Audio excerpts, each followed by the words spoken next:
Technical issues during the broadcast, please call the Oregon Studio hotline at 336-831-0864. Stations, your final time cue will be with 15 seconds until airtime. Mark, 15 seconds until airtime.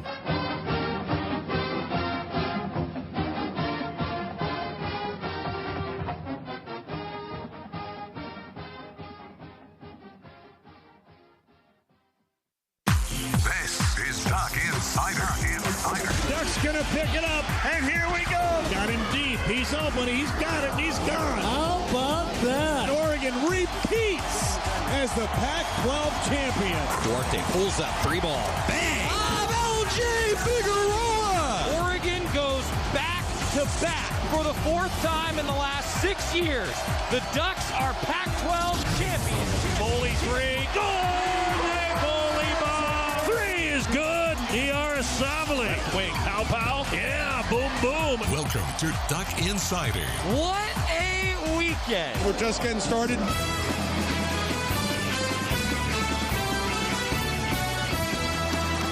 This is Duck Insider on the Oregon Sports Network from Learfield IMG College. Presented by On Point Community Credit Union. Better banking, local solutions. Live from the Country Financial Studio, here's Joey Mack. What is going on, everybody? We got a busy show today. Mike Jorgensen, Jorgie's going to join us.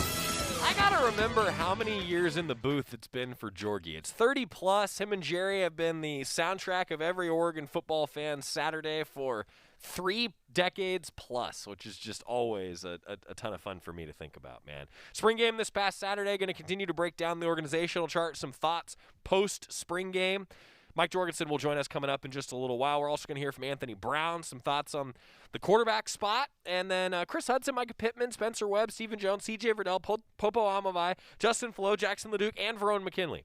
All of those guys met with the media. We told you that we wouldn't have time to get through it and talk about all the other Oregon sports going on the last few days, so we decided, well, we'll sprinkle them in throughout the week. Everybody's still thinking a little bit about football. September 4th cannot get here soon enough. I just hope that it is a full Hudson Stadium for everybody, so do what you do. Wear your mask, get those vaccinations, and, man, I'm looking forward to hopefully a full Hudson Stadium here coming up. Hey, some great news, though, before we hear from Anthony Brown, who I thought, to be honest, I mean, look, I'll just say this. I thought he did a great job in the spring game. I think the depth and the talent in the quarterback room impressed me in the spring game and in that one of 15 practices. But Anthony Brown, I think he's the one. You know, he's the starter right now. I think that you see that, the way that he managed the offense, the way that he didn't make a lot of mistakes. I really enjoyed that. A couple sports to tell you about, though, because postseason is upon us. Oregon men's golf. Casey Martin's squad is headed to the 14th straight NCAA regional for the Ducks. They're a 10 seed.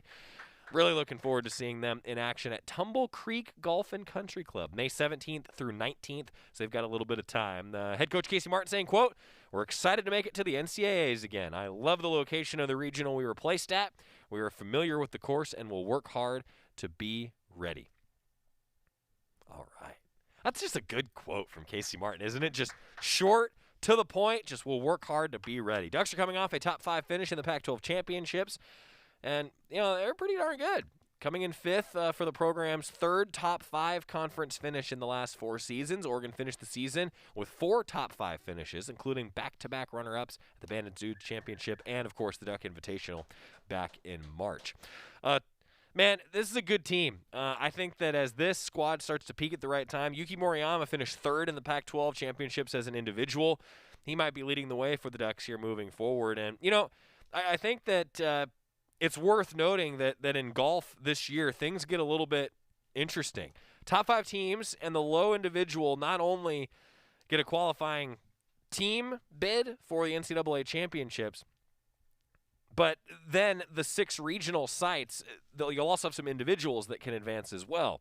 Now, that's not abnormal. That's how it usually works in a regular season. But as we were talking with Jody Sykes, Chief Compliance Officer and Sports Administrator for the Oregon Women's Golf Team, we were talking with her yesterday, and it's like, man, the substitutions can make it really interesting with squads. And to be honest, before she broke that down for us, and if you missed the conversation yesterday, essentially you can bring an extra individual and then you can substitute. And the idea is, like, what if there's an injury, you know? And I also think, hey, a team like Oregon that's got a pretty deep roster gives you a little bit more flexibility.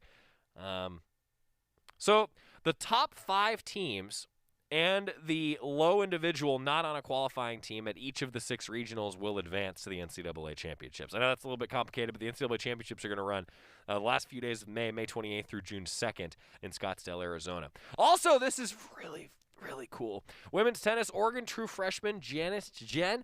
She has been selected to compete in the NCAA singles championships, earning one of the 64 spots in the field after finishing the regular season ranked number 30 in the ITA singles rankings. Competition runs May 23rd through 28th at the USTA National Campus in Orlando, Florida.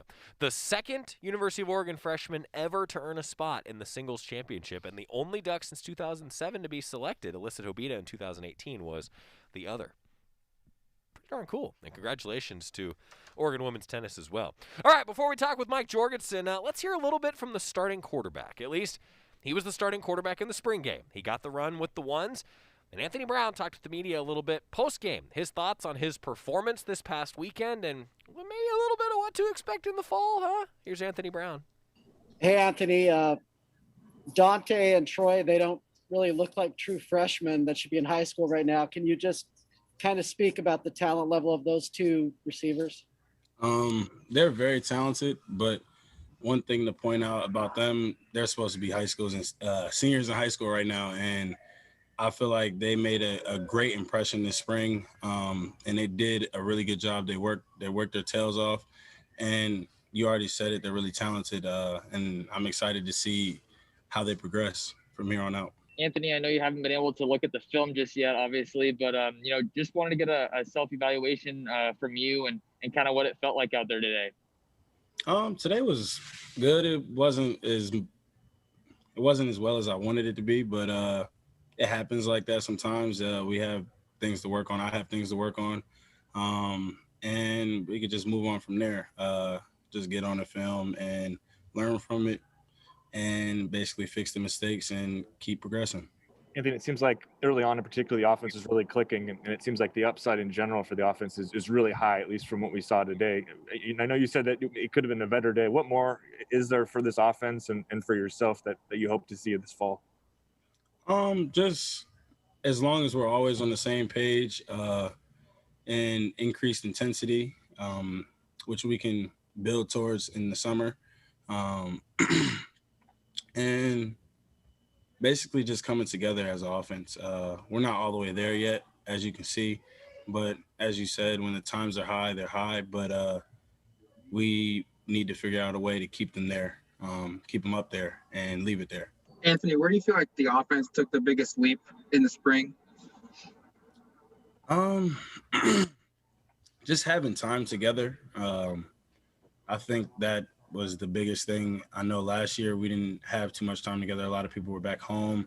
It was a reduced spring, and then we just barely had a fall camp, a makeshift fall camp. So just having this spring together, having winter workouts together to be able to mold and just work together, build as a team, was the biggest thing this year. So I feel like the spring was important, and as well as the winter workouts for us. Kind of following with that, Anthony, how much more comfortable are you with Devin and Johnny in particular, Micah, the 3 guys who you're working with most all spring and today, compared to even 4 months ago in the bowl game? Even more comfortable with them, just getting those extra reps with them and just working with them every day. As we work together, we're going to continue to get more and more comfortable with each other, which is always going to be good. So just waiting to get to that point. Anthony, one thing we've heard about all throughout spring is just kind of that back and forth competition and practice between the defense and the offense. Robbie gets that crazy play to end this one. What do you think that says about this team, the way this kind of shook out today? I feel like competition is huge, and we, like you said before in the question, we have been back and forth all spring, and I feel like that's important for a progression of a team, and we're taking that on and just battling every day in practice. And even when we start to get into these workouts, it's gonna keep going. So we do have a lot of competitors on this team, which is a great sign. So let's see how it happens. Yeah, Anthony, I wonder, how would you describe this receiving core? It seemed like a lot of guys were out there making plays, obviously with different quarterbacks too. But what did you make from this group, and kind of like how would you describe the strengths and weaknesses of it? I'll just give you one word for him: explosive. And that's all I can say about him. And I guess you'll just have to see in the fall what comes of it. We're going to talk a little bit about that receiving position. I think that it is the deepest position on the roster right now in terms of competition to go with experience and just overall talent. Looking forward to it. When we come back, let's keep it on the spring football front. Keep it on a look ahead of the fall. A guy who knows way more about football than I will ever know. Mike Jorgensen's going to join us. Jorgie's with us after this on the Oregon Sports Network from Learfield IMG College. From the weight room to the classroom, on the field and off it, On Point proudly supports University of Oregon athletics because student athletes do so much more than bring us pride on game day. They bring our entire community together in Eugene and all across Oregon. So whether you're watching the game in the stadium, at home, or at your favorite local business, their success makes all of us stronger.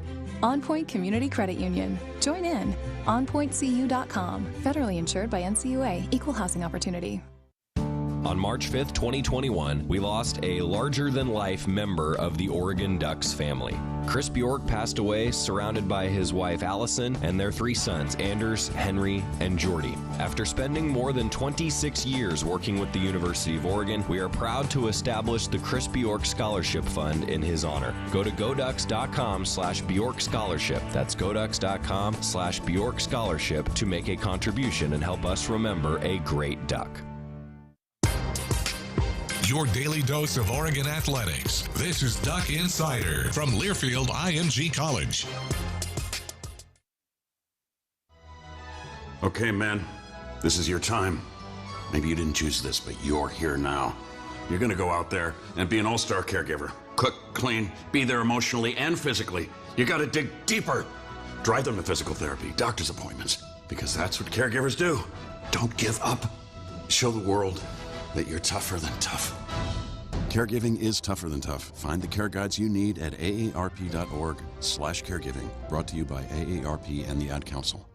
Is that a faucet running? That's not a faucet. That's a river rushing through the forest. Forest rivers provide over 100 million people with clean water to drink. What? I can't hear you because of the vacuum. That's not a vacuum. That's the trees in the forest cleaning up the air we breathe. I didn't know the trees were so amazing. Yep, and the forest gives us shade, trees to climb. That's awesome. Let's go explore some more. Visit the forest today and enjoy all it does, just for you. To learn more about the forest and find one near you, go to discovertheforest.org. Brought to you by the U.S. Forest Service and the Ad Council.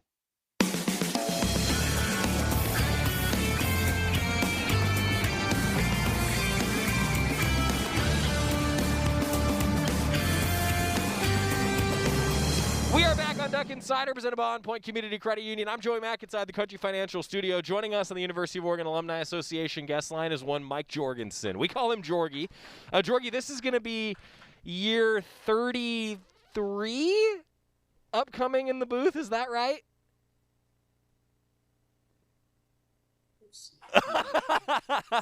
He's got to add it up. Might be 31 or 32. I always forget. If you start in 89 but only did partial, so 90 was the first full year, do you count 90? And if you count 90, then 2020 would have been 30, right? So then 20, right? And yes, I think. 31. Okay.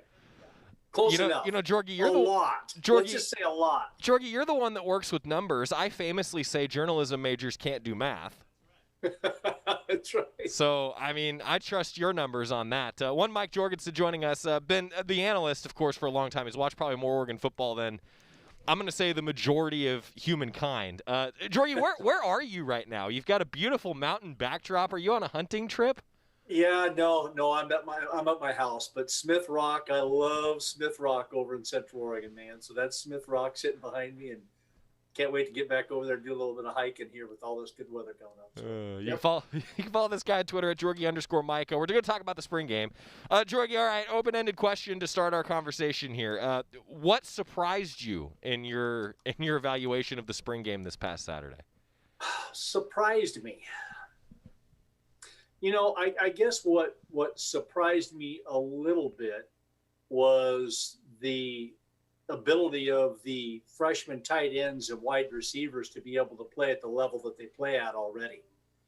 with only 15 practices, if you include that spring game as the 15th practice, under their belt. I mean, when you take a look at the body of work and in just the short time that they've been here, and you look at Thornton and Troy Franklin, and you look at the two tight ends and the big bodies that they are, and athletically how they play in that type of deal. I guess I'm talking about Monteveo and Terrence Ferguson. You take a look at those guys. I mean, I just didn't expect them to be that good, that quick, and look so natural out there. And yet things will change, obviously, as they get into competition in the fall. But things will change for them in good ways and in more challenges. There's a duck on the hunting trip. There's a duck on the hunting trip. Sorry about that. The good ways will be they will learn more and become more well-versed in Joe Morehead's offense and become more naturals as to what they do with a couple of other, veteran tight ends there already that are very talented.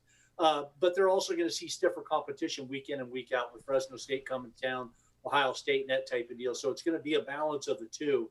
The same with the receivers.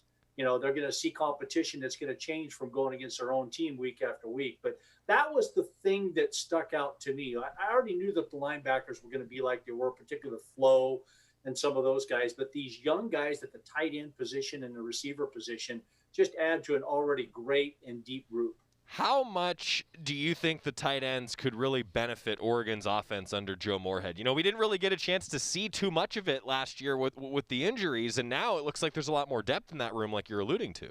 Yeah, I mean, really last year it was Hunter Kampmeyer and DJ Johnson. And DJ Johnson in his first year as a tight end coming across from the defensive line position as a defensive end. So all of a sudden here he is a tight end and is pretty limited what he's able to do because it's a huge transition going from the D end pretty much all your life to a tight end, having to read things on the run. And so that tight end game was a little bit more limited. And as a quarterback, I can tell you, when you've got high-level tight end play, let alone the backs that you have in the backfield and a returning veteran group of receivers and young talent on the outside, to have that safety valve go-to guy that you're on the same page with all the time, it's just really, really important. And again, with Spencer Webb and that tight end piece at Patrick Herbert coming back and being able to get on the same page with Anthony Brown, having that tight end is huge. And again, if those guys can block to go with it, which I expect the two veteran guys to be better at it than Monteveo and Ferguson, it's just that much better. So I love it as a quarterback when you got a tight end and you can always go to and be on the same page with. Spencer Webb tweeted after the spring game that now he thinks he likes blocking more than receiving. I mean, Jorgie, do you believe him? Well, like Coach Cristobal said, I think his response was, well, we'll see. We'll see. I do believe him. I think he understands the importance of that piece of it. The saying, what is it? You don't block, you don't get the rock. Yeah. I mean, no blocky, no rocky. That's right. So, Mike Jorgensen joining us. Jorgie, you talked about the wide receivers. I think the wide receiver position might be the deepest on the roster. And, when was the last time we could say that about an Oregon football team? The wide receiver might have that perfect mix of great young talent and veterans that are proven. And, oh, by the way, they're pretty darn talented too.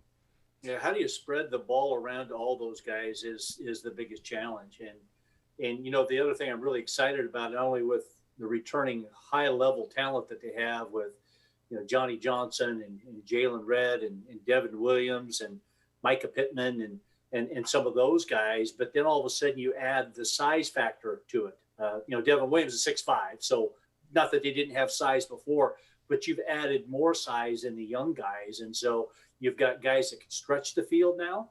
You got guys who are vets and know the little tricks to be able to get open and read defenses.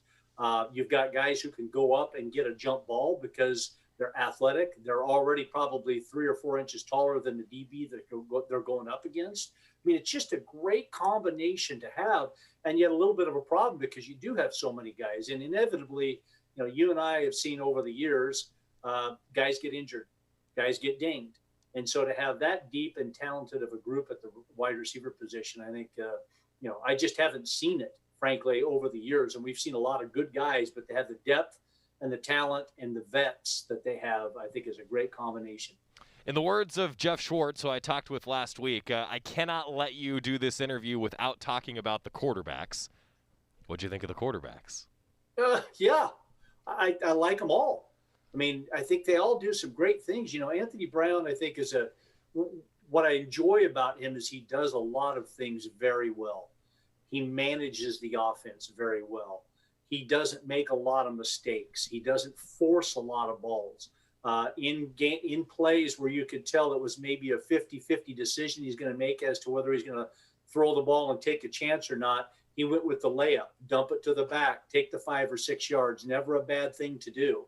And so I like the way that he manages this offense, and I think it's going to bode well because, with the talent around him, not only at the offensive line and in the backfield and the wide receiver and the tight end, you look at all those things together, he doesn't have to carry the team on his back. Just make good decisions, and then we'll see the run game added in. It was very vanilla what we saw on Saturday, obviously. Not a whole lot of running game for the quarterbacks, but that'll be part of Joe Morehead's attack, no doubt about it. And then the other three, I really like the way that they played. Robbie Ashford, Butterfield, and Ty Thompson, obviously the true freshman, highly rated guy.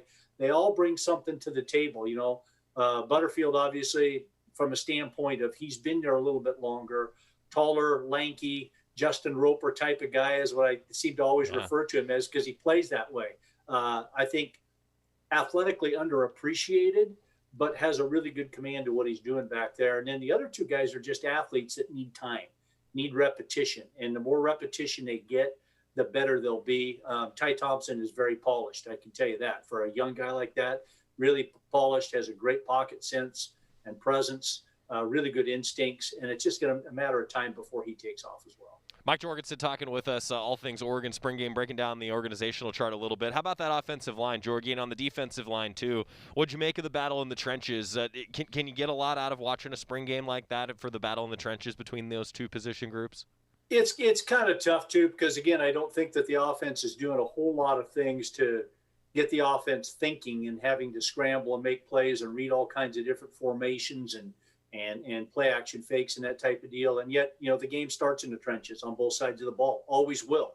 And with Oregon's offensive line returning like they did, guys last year, as you know, that I think have one combined start, now have a bunch of combined starts and played very well last year for a group that I don't think anybody knew how they were going to play. But the better thing about that offensive line that I like is the cohesiveness. They just play well. They communicate well. That's half the battle right there, is just the communication aspect of it with, the guys that they have. I think they're going to be very good on offense, and they're just adding more young talent as those guys get up and going. And then on defense, I'm really looking forward to seeing who emerges there. I think Brandon Dorlus is one guy that seems to stick out to me. He just continues to make play after play on the inside. With Jordan Scott and Fauliu gone, they're going to need to have some sort of anchor in there that can tie a couple of guys up at a time. I think he or Papa Amovai is another guy that's going to be able to help out. And then you start adding in guys like Christian Williams and Keonware Hudson, some of those guys. They're going to have to play physical football on the inside and stay healthy. And I just want to see one guy emerge as that alpha male of the inner defensive line. But, you bounce to the outside and you go to Thibodeau and Funa, if you want to consider them kind of hybrid D linemen, linebackers, whatever you want to do. When those guys create havoc on the outside, I think it's going to create a lot better opportunity for the guys on the inside. So Kayvon Thibodeau said that one of his goals, he casually mentioned, is to maybe win the Heisman. The last defensive guy to do it was Charles Woodson. He turned out pretty darn good. Is it possible, Jorgie, you think in this world, could a guy like Kayvon Thibodeau win that award? It's tough. I mean, you'd have to have an unbelievable year. There's no doubt about it. And one of the things that makes it so tough when you're a Kayvon Thibodeau is if you just start unloading on people in the first 3 or 4 games and piling up stats, they're going to pay even more attention to you than they already are. Yeah. They're going to leave a running back in to double team you. They're going to leave a tight end to block you at the line of scrimmage and then a running back maybe to help out. And they're just going to make it more and more difficult for you. And that guy seems to figure out a way to beat people. And frankly, I think Tim DeRuyter is going to be able to figure out ways, the way that he did with Cal's defense, when he had Evan Weaver in the linebacker group, and yet not this defensive line that was well known, and yet the havoc that those guys created, the defense that they played, the amount of tackles that the linebackers made by having a good rush end or a great rush end. I'm curious about that piece of it, frankly, because I really look forward to what Tim DeRuyter does with defenses. And this defense, to me, is built a lot like what he had down in Cal, and particularly 2018 and 2019, when Evan Weaver was there and the linebackers made all the plays, and they had Cameron Good on the outside as a rush end, had 9 or 10 sacks that particular year.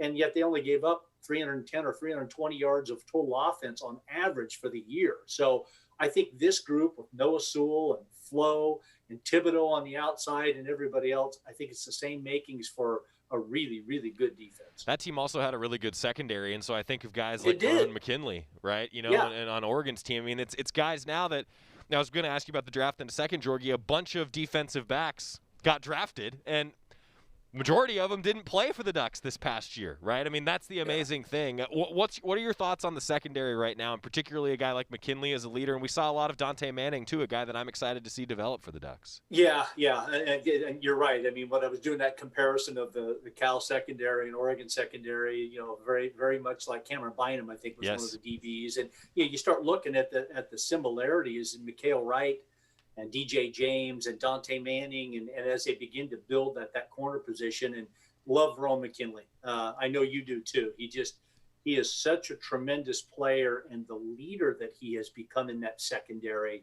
you know, is just amazing. And he's a student of the game. He's a great athlete. He's a hard hitter. He's an enforcer back there. You know, when I start looking at some of the different guys, you know, Jordan Happel is a really good safety, a veteran that's played a lot of football. But the guy I think that really excited a lot of us last year as he began to emerge at the end of the year and has continued it on is Jamal Hill. Yep. And what he adds in that nickel position, and yet almost kind of a big coverage corner type of position. And you're going to need 3 or 4 DBs at times during the year when offenses load up and put 3 or 4 wide receivers on the field. So those are all guys that are going to have to come to play. And what I love about Jerome McKinley, not only as a run support guy, he's a great coverage safety as well. You don't see very many of those. And so secondary, I think, is going to be real solid, and particularly if the young guys like Dante Manning come along pretty quickly. They did take some lumps last year. There's no doubt about it, but a lot of guys that were thrust into those roles. You know, I think that I feel like this secondary is going to probably wow some people. Similar, to be honest, the way that the group of Holland, Lenore, Graham did their first year when they all kind of got thrust into it, Jorgie. I think there's going to be a lot of comparisons to make there. Finishing up with Mike Jorgensen. Hey, how about the draft, Jorgie? I mean, just how cool was it to see all of those guys get picked? You know, I talked about the DBs. Ducks had basically their entire secondary get picked, right? You had 4 defensive backs go off the board, and Penei Sewell, man, that's just a cool story. Wishing him nothing but the best. Yeah, it was great to see all those guys. And like you talked about, the complete secondary, you know, 4 guys get taken. Just tells you how good they were, and yet also 3 of them not playing last year, right. How good this defense played at times without 3 NFL picks in the lineup. But to have 5 guys, and then some of the others, obviously, are going to get an opportunity. Hunter Kampmoyer being reunited with Justin Herbert down at San Diego, and hope he gets a chance. I know, right? I mean, Jordan Scott, Fauliu, you know, a lot of other guys are going to get an opportunity to be able to show that they deserve to be on an NFL team. But to have 5 draft choices, and obviously Penei Sewell, a special generational type of player. Wish we could have seen him last year as well. Didn't get a chance to, but boy, the time that we got to enjoy him was really, really important and really a thrill. Now it's time to see them take it to the next level and have a good time. And again, the oddball thing of playing against your former teammates. I thought about that the other day, how weird that would be to be Javon Holland on the other side of the ball from Justin Herbert trying to defend him, or Brady Breeze. You know, guys that grew up and played together on the same team now are playing against each other. That must be odd. Yeah, that'll be fun, though. You know, it's always cool to see all the pro Ducks in action. No Pac-12 programs had more draft picks than Oregon the last few years, and it's really not close. Jorgie, September 4th, cannot get here soon enough. You already started in on Fresno State. You doing your research yet? Yeah, you know, I mean, they'll be a good, tough team to come to town. You know, they're always tough, and it seems like the last 2 or 3 years, Fresno State's gotten better. A road trip to Ohio State the following week, that's, as we know, is going to be really, really difficult, but just time to get it going and get fans in the stands and get football back to like what we're used to. I can't wait. Just absolutely cannot wait. Full Hudson Stadium would be nice. Yeah, A full Hudson Stadium would be nice. He's Mike Jorgensen. You can find him on Twitter at Jorgie_Mac. Jorgie, thanks for all. Mac. Jorgie_Mike. I'm combining us now. Did you see what I did there? Let's create a new one. Yeah, I guess we're going to make a new Twitter handle today. He's Mike Jorgensen. He's on the University of Oregon Alumni Association guest line. Jorgie, thank you for always taking the time, and I really look forward to being back at Hudson with you, my friend. Same thing, Joey. Thanks a lot. All right, we're going to get a quick timeout. When we come back, we still have tons of post-game comments from the Oregon receiving corps, breaking down what they thought of their performance in the spring and looking ahead to the fall as we continue to talk spring football. And, man, that's in the rearview mirror right now. We're getting ready for September 4th here on the Oregon Sports Network from Learfield IMG College. Hi, it's Jan from Toyota. Summer's finally here, and with a great deal on a new Camry, RAV4, Highlander, Tacoma, and more, you can celebrate all of your favorite summer holidays, like Cinco de Mayo, Independence Day, International Pizza Party Day. Pepperoni, please. And by pepperoni, I mean Hawaiian. Kick off summer at your Toyota dealer, where you can save big on all your favorites. This event ends June 1st. See your participating Toyota dealer today. Toyota, let's go places.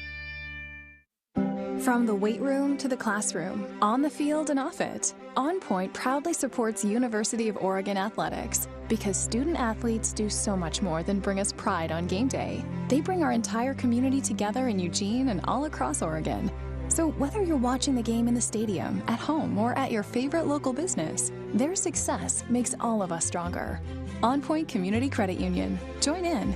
OnPointCU.com. Federally insured by NCUA. Equal housing opportunity. You're listening to Duck Insider. Duck Insider on the Oregon Sports Network from Learfield IMG College. Adopt US Kids presents What to Expect When You're Expecting a Teenager. Learning the lingo. Hundo P. Hundo P. Adjective. Short for being 100% sure or certain. As in, if we get a puppy, I'll Hundo P always walk it. You don't have to speak teen to be a perfect parent. Thousands of teens in foster care will love you just the same. Visit adoptuskids.org. Brought to you by the U.S. Department of Health and Human Services, Adopt U.S. Kids, and the Ad Council.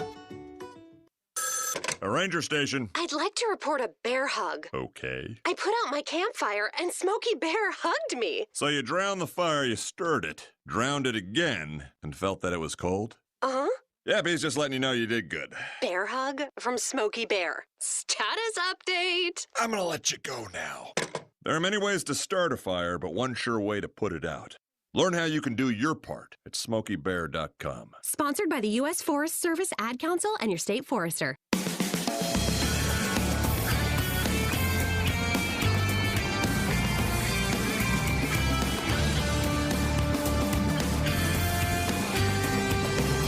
Welcome back, Duck Insider, presented by On Point Community Credit Union. Joey Mack here with you inside the Country Financial Studio. And it's always brought to you, the show that is, also by our friends at Hoodoo. We'll see you tomorrow at Hoodoo. Go Ducks, proud supporters of Oregon athletics. Hey, some good news for Oregon women's basketball before we talk a little more Oregon football. As Oregon point guard Tina Paopao is one of 27 athletes to accept an invitation to the 2021 USA Basketball Women's U19 World Cup team trials. That's pretty darn cool for Tina Paopao. Trials to select finalists for the 12-member team will be held May 14th through 16th at Metro State University in Denver. That's ahead of the 2021 FIBA U19 World Cup that's scheduled for August 7th through 15th in Hungary. This is pretty darn cool for Tina Paopao. A chance to go represent Team USA, and it's a familiar face who's actually going to be coaching this squad, as it's UCLA women's head coach Corey Close. It's kind of cool. Now, this is also awesome because Paopao was really, really good as a freshman for the Ducks, averaging 10 points, 4.5 assists, 3 rebounds. She's just the 5th University of Oregon freshman ever to receive an all-conference honor, and the first since Sabrina Ionescu and Ruthie Heber during the 16-17 campaign. And, it's also worth noting that, there's only 27 athletes that got the invite. I think we should say that again. And I think that Tina Paopau's probably got a pretty darn good chance to be one of the 12. So congratulations to Tina Paopau. Also, Oregon women's lacrosse with an honor announced today, as Hannah Hilkoff has earned Pac-12 All-Conference second-team honors. The league office announced it just a little while ago. Hilkoff is the 8th Duck to receive first or second-team All-Conference recognition since the Pac-12 established lacrosse as a conference sport in 2018. She's a native of Jupiter, Florida. She led the Ducks for the second straight season with 35 goals, 54 draw controls as a sophomore, ranking 5th in the Pac-12 in both of those categories. Hilkoff accounted for more than 30% of Oregon's 114 goals in 2021. And Hannah Hilkoff named All Pac-12 second team. That's awesome. Congratulations to both Tina Paopau and Hannah Hilkoff. Now, as we move toward Oregon football again, I said we were going to talk a little bit about the wide receivers today. Well, we're going to go a little bit of rapid fire for you. Let's start with Chris Hudson, and then we'll discuss the fact that Micah Pittman apologized for his performance in the spring game. Chris Hudson, I think, might actually be the fastest guy on the team. I don't have numbers to actually back that up, but just hearing guys talk about how fast he is and then seeing how fast he is and some of the moves that he made in the spring game, particularly one where it wasn't just the high-end speed, it was the quick step to spin away from a potential tackle. Chris Hudson's the real deal, and he talked to the media after the spring game this past weekend. Walk me through the touchdown, Chris. How'd you get open? What was it like catching? And I know you wish there were fans here, but your first one in Hudson, that must have felt pretty good. Oh, yeah, it felt pretty good. Just sort of a scramble type of reaction. Quarterback got pressured, had to get up out of there, really. So that's really about it. Chris, you were one of the younger receivers last year that we kind of heard a lot about. Now with Troy and Dante here at Oregon, how are you kind of mentoring them and helping them transition? Oh, they're terrific, man. Dante and Troy's, they want to learn, and that's what I like about them. And they work hard every day. And, I try to keep them on the right track. And, we got something big to chase over here, So, Chris, just your overall thoughts on the offense and kind of what we saw today, how you feel like the offense performed and just the potential it has this coming season. I feel like we performed pretty good. We still got stuff to work on. It's just the spring, so we got fall camp coming up. So we got a, big step ahead in front of us, and just keep pushing forward. That's our main goal, one day at a time. Chris, how would you describe Butterfield's arm? I mean, we've heard a lot about Anthony Brown, but Jay looked pretty good out there today. Looks like he's starting to get a hang of this offense. Just what's kind of your rapport with him, and what do you think about him? Butterfield, I love Butterfield. I love how he throws, really everybody on our team, every quarterback on our team throws pretty good. So, everybody has their fair share of throwing, but his arm is terrific. Yeah, Chris, I just wanted to ask you about the other two freshman quarterbacks as well, with Ty in particular. Just what's it been like working with him and Robbie throughout the spring? It's been great working with him and Robbie. Seeing Robbie going through both sports, that's a real big thing for him. And for him to still come out and make a big impact, that's a huge thing that opened a lot of eyes. And with Ty, he's just real smart, good decision making, and both of them is good. Chris, this receiving room just seems like it's really deep, really talented, lots and lots of guys. What's the competition like been this spring? And you look at the box score today, I know all you guys get a lot of opportunity, but it just seems like almost everybody had a catch or two or more, and everybody was really impressive. Yeah, man, this is the beginning. I haven't saw anything yet from the receiver group. This is just the beginning, very beginning. We're going to show you guys soon on what we got. But like I said, we got to take one step at a time for our receiver group and, look forward to the fall camp. Pretty good stuff here, I think, from Chris Hudson, talking about similar theme than Anthony Brown said, looking ahead to fall camp. I think that this team's they're confident. They've got a little bit of swagger about them. They know that they're pretty talented. Well, a guy that we've seen in action, Micah Pittman, we're going to hear from him coming up next. A lot more talking about that wide receiver group. I think it might be the deepest group on the team. We're going to talk with Micah Pittman as he met with the media post-game in just a moment. Stick with us. It's Duck Insider, presented by On Point Community Credit Union. Back inside the Country Financial Studio after this on the Oregon Sports Network from Learfield IMG College. Hi, welcome to the Spicy Drive-In. May I take your order? Can I get the spicy chicken sandwich, please? The spicy chicken is an excellent choice, sir. And to drink? Whatever's fine. Oh, may I make a beverage pairing recommendation this evening? Sure. If we are feeling especially bold tonight, sir, I would recommend the Mountain Dew with that. It's bravely unrestrained with a very alive aroma that pairs wonderfully with your spicy chicken. It's followed by a hint of zesty citrus flavor. Yeah, that sounds amazing. I'm sure you already know this, sir, but remember to appreciate the nose first by giving the Mountain Dew a little swirl to relieve volatilize it. What? To change the flavor compounds and activate your taste buds to get them fully primed for that chicken sandwich. It's delicious. Now you're getting the hang of it. The muscular flavor charge characteristics of Mountain Dew make for an absolutely epic mouthfeel when paired with spicy cuisine. It is quite on point, sir. Dude, it's a perfect match. Like they were made for each other. So true, so true. When you want to make good food bolder and bold food better, do the Dew. Don't go anywhere. Duck Insider continues after these messages on the Oregon Sports Network from Learfield IMG College. Learfield IMG College. I'm probably okay to have one more drink before I drive home. I'm probably okay. I open the window to stay alert. Probably okay. I just popped some gum in my mouth. Step out of the car, please. I probably made a mistake. Probably okay isn't okay when it comes to drinking and driving. If you see a warning sign, stop and call a cab, a car, or a friend. Buzzed driving is drunk driving. A message brought to you by NHTSA and the Ad Council. When I grow up, I want to be a new pair of blue jeans. When I grow up, I want to be a kid's first computer. I want to be a warm place on a cold I want to day. be a football I want to be a stadium. bike that races around the country. I want to be a bench on a forest trail. When I grow up, I don't want to be a piece of garbage. And if you recycle me, I won't be. Give your garbage another life. Recycle. Learn how at iwanttoberecycled.org. Brought to you by Keep America Beautiful and the Ad Council.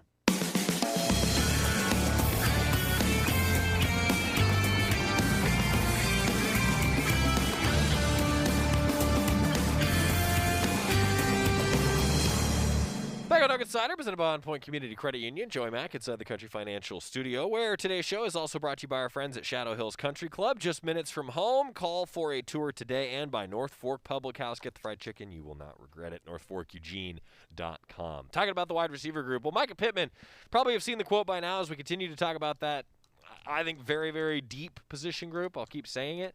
Micah Pittman apologized, actually, for a drop, but he did make a one-handed catch in this game as well. He's usually a vacuum when it comes to sucking up footballs that are in the air. Micah Pittman met with the media, and it's usually kind of a fun interview. Apologize for those 2 drops. I'm completely embarrassed, and get out your reports or whatever, because it's never going to happen again. So you guys can go write up all the articles about Pittman has these sure hands and drop 2 passes. It's never going to happen again. So release whatever you want. I promise you, I put that on my life. The Jugs are going to see me every single day, and like they do every single day. I was completely shocked and surprised, so I'm answering those questions if those hop out. Hey, Micah, obviously Troy and Dante made some big plays in this setting here. What have you seen from those 2 freshmen, and how much do you think they'll help you guys out in the rotation this year? Yeah, I mean, they're definitely talented guys. They come in and they're advanced. They're willing to learn. They're willing to listen to Coach BMAC. Obviously, Coach BMAC's one of the best coaches in the country, in my opinion. And in my opinion, he's the best. But I know a lot of people would like to say he's one of the best.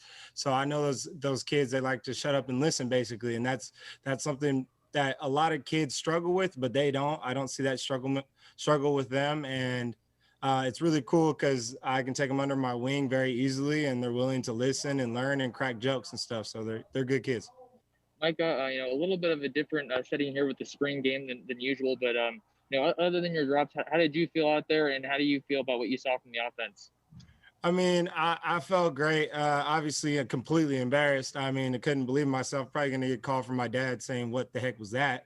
But, I mean, it is what it is, and I'm human. It shows that I'm human. I can't believe I displayed that on TV. I'm embarrassed, like I said. I feel great. My body feels healthy, best I've felt all year. But besides that, I'm embarrassed, and I'm not even going to look at the TV and rewatch it at all. I'm not even going to put the bad juju in my face. So, Micah, just what have you gotten out of this spring with Jalen out and clearly out for several weeks with the foot injury? Looks like you've been doing more in the slot, but also outside. So on one hand, your versatility helps you get on the field in multiple spots. On the other, it is multiple spots. You're not the dedicated Z, you're not the dedicated slot. So what have you felt like you've gotten out of the spring? I mean, I felt like I've learned more slot. I mean, I was primarily outside guy last year. Definitely we would love to have Jalen back, and I can't wait till Jalen gets back. He's one of our leaders. I'm willing to learn whatever I need to learn to help this team win. And I can play outside and inside, which is definitely what I want on the film room when I hopefully go to the draft and get drafted and stuff like that. So I'm definitely excited, and I'm grateful for the coaches believing in my outside ability and my inside ability.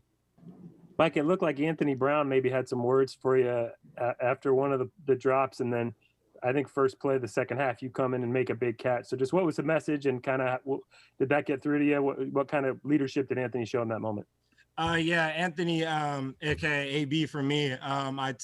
He just came up to me. He's like, "Yo, Mike, I know whatever you got going on right now, whatever's going on in your head, because he doesn't see that from me, and I don't see it from myself either."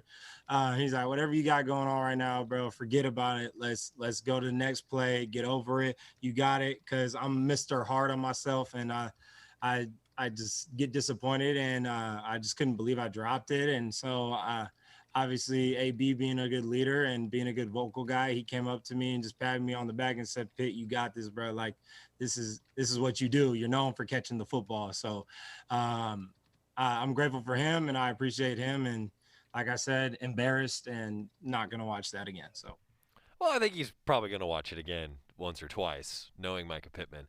You know, I think it's a couple things for me, takeaways there. Like, one, you love the energy of just like, hey, we can't have that happen, right? You know, but then to Rob's point, you know, that was Mosley who was asking him that question at the end, like, hey, you came out and made a big catch, Anthony Brown. That's the leadership of a guy like Anthony Brown. You know, that's the veteran, like, hey, you got this. Yeah, I think there's a lot of good things to take away from there. The other good thing, you heard Mike Jorgensen there breaking down a little while ago about the tight end position. Well, Spencer Webb, a couple of his comments post-game I think Spencer Webb could be a real weapon. I think the entire tight end room could be a real weapon for Oregon's offense this year. Spencer Webb talking about a lot of different things post-game as he met with the media after the spring game on Saturday. Spencer, this offensive and this passing game in particular had some really nice moments. What did you see from the quarterbacks today and also some of the younger receivers? You know, I thought the quarterbacks made a lot of good decisions. I saw Troy Franklin out there make a big play. Always, Micah made a nice catch coming across the middle. And then even Terrence Ferguson, too, he made it. I don't even know how many yards he had, but he balled out, too. But I think the quarterbacks did a great job all in all, making the right throws, putting it where it needs to be and stuff. So I was happy with that. Yeah, I was just wondering, your veteran analysis of the two true freshman tight ends, both of them whom caught passes today, looked pretty good. What do you see from them this spring? I saw a lot of growth from, especially from the beginning, coming in, still being in high school technically. You could tell they're just puppies coming in. And to now, like they're out there making calls and stuff, making the right plays. They know exactly where to be. And you could just see the growth, like even from my freshman year when I came in, like they have outgrown me way faster than I did when I got here, So I'm excited just to see what they're going to do. Me and Patrick always talk like, we're like, hey, they're going to be way better than us, because they're ahead of the curve, especially coming in as freshmen. So, Terrence had a great day, Mo had a great day, and even, Cooper Schultz too had a great day. So it was fun to watch them. Yeah, Spencer, what do you feel like the biggest leap the offense made this spring was? Biggest leap, that's a good question. I think just communication, just working as a team, the offensive group, there's a lot of stuff that goes into it, us working with the O-line and the receivers, knowing where the running backs got to be, just stuff like that. Just the mesh of the offense has definitely that's probably one thing I've noticed. Hey, Spencer, we got to see Justin Flo out there a bit today. And I think we've all seen his high school tapes of him just being a beast all over the place. But like, how has that translated so far with him being healthy this spring? It's great to see him out there. He's a freak. I was actually just talking to him. I love the kid to death. It sucks seeing him go down last year, but you could tell he's more motivated than ever. And, he's going to make some plays for us, and I can't wait to watch that. Spencer, Mario said one of the biggest things he's looking for out of this team is physicality in the spring. both with how he coaches it and how you guys demand it of yourselves. Where do you feel like the physicality is at with this team right now? High. Coach Cristobal is definitely, he always preaches physicality every single day. And, like I said, these practices ain't just, some walkthroughs. These are very physical practices. And we don't even have a season coming up, this is just the middle of spring. So, it's always up, it's ramped up. We're out there hitting, we're out there making plays, and physicality is always just a huge thing for us. So I thought this spring we did a great job with that. I thought, we got better with our physicality, and I'm excited to see what happens this fall. Spencer Webb, good stuff there. I think that the tight end position is going to be a real key for Oregon here moving forward. As we continue moving forward with our conversation about Oregon football, really dedicated the show to it today, but we have a lot of interviews to get to. I'm going to talk a little bit about that running game, or what exactly we saw in terms of vanilla running game, maybe? We'll talk a little bit more about that, because I'll tell you what, Spencer Webb saying that he likes blocking more than he likes receiving now, that is music to this coaching staff's ears. And I joke about the vanilla offense. I mean, look, you're not going to show a whole lot. You're just not. But you're still going to hear a little bit from C.J. Verdell and Stephen Jones as they sat down and had a couple conversations with media as well. Stick with us. Going to talk a little bit about that running game for Oregon's offense when we come back on the Oregon Sports Network from Learfield IMG College. From the weight room to the classroom, on the field and off it, On Point proudly supports University of Oregon athletics, because student athletes do so much more than bring us pride on game day. They bring our entire community together in Eugene and all across Oregon. So whether you're watching the game in the stadium, at home, or at your favorite local business, their success makes all of us stronger. On Point Community Credit Union. Join in. OnPointCU.com. Federally insured by NCUA. Equal housing opportunity. After 2 years of construction, my wife and I finally moved into our dream home. So when a bathtub fixture broke, causing major water damage, I was glad we had the home insurance protection we needed. How do you know your home is protected? Talk to a Country Financial rep like me, Nick Simon. We can help you understand your options and select coverages to meet your needs. Then if something happens to your home, you won't have any surprises. Need the right coverage for your home but not sure where to start? Visit TakeSimpleSteps.com or contact a local Country representative. Duck Insider continues after this timeout on the Oregon Sports Network from Learfield IMG College. Whoa. The moment my son saw a redwood tree. It's huge! Is the moment I knew that for him, You can't even see the top of that thing. even the sky has no limit. There are some moments only the forest can inspire. Find yours at discovertheforest.org. Learn about forests near you and discover cool things to do when you go. Your moment is out there. Find it at discovertheforest.org. Brought to you by the U.S. Forest Service and the Ad Council. Jill, why don't you tell the class what you did this weekend? Well, my dad and I went in search of some magical minnows and found a zillion of them in the stream from our lookout rock. Then my sister and I escaped from an evil slug king and went back to my super twig fort for safety. Then we told stories till it got dark, and the Big Dipper led us all the way home. Wow. Where were you, Jill? We went to the forest. It's not that far away. Ask your parents to take you and your friends to the forest this week. It's closer than you think. Check out discovertheforest.org. Brought to you by the U.S. Forest Service and the Ad Council.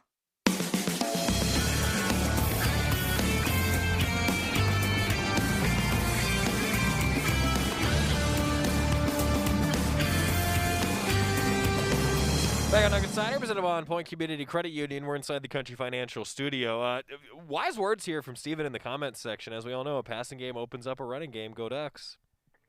The wisest words there are go Ducks. But, of course, the other wise words are the passing game does open up that run game. And, man, we've seen that a little bit. C.J. Verdell, let's start with him.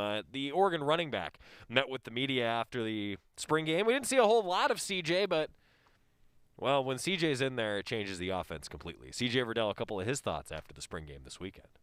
Start out asking you about how you thought Aaron performed. I know not a lot of people have seen him, but he carried the brunt of the work today with you and Travis kind of taking some rest. What did you see from him, and how impressive has he been this spring? Oh, man, Aaron's been a blessing to the running back room, especially, just us being down numbers in the spring and him coming in, picking up the offense right away, and then just being able to go out there and give me and Travis some spell. He's been great, man. He picked up the offense in a day, was able to go out there. He made very minimum mistakes. And, he's very smart and very attention to detail with what he does. So I was very proud of what he did today. With Anthony Brown, the respect and kind of leadership he has in the locker room now versus when he was just brand new last year and coming in and now being able to have a full spring, just how has his leadership with you guys kind of evolved in this year? Definitely the leaps and bounds. I would say, like I said, last year he was doing the same thing though. You know, he's very vocal. You know, making sure to get around all the guys. You know, this year he just took it to the next level. You know, he's very taking command out there. You know, whether it's after practice, you know, let's work on this, or getting with the receivers, let's work on this. You know, he's definitely taking control of the offense and becoming a great leader. You know, last year it seemed like the guys blocking for you. It was like a 6-man rotation. Today we saw first, second, third string offensive line do good things. Mm-hmm. Talk about the depth you're seeing out of your offensive line this spring. Man, offensive line has been doing, I can't even put words on what they've been doing this spring. It's just amazing. We go out there and practice, man. The holes are always there. You know, it's just wide open. Those guys come out there and work. And with Coach Mirabal leading them, you know, those guys can't really do anything wrong. I can't say enough about the O-line. They've been doing great this whole spring. Yeah, CJ, what do you feel like was the biggest leap this offense made in spring? Biggest leap, I would say just being more precise and more attention to details, like whatever the play is, you know, just making sure everybody knows their assignments and we all go out there and execute. We've been preaching physicality a lot this whole spring, and I think that's one of the bigger things that I said we took a step in. CJ, you said earlier this spring that, you know, the decision to come back to Oregon was a pretty easy one for you.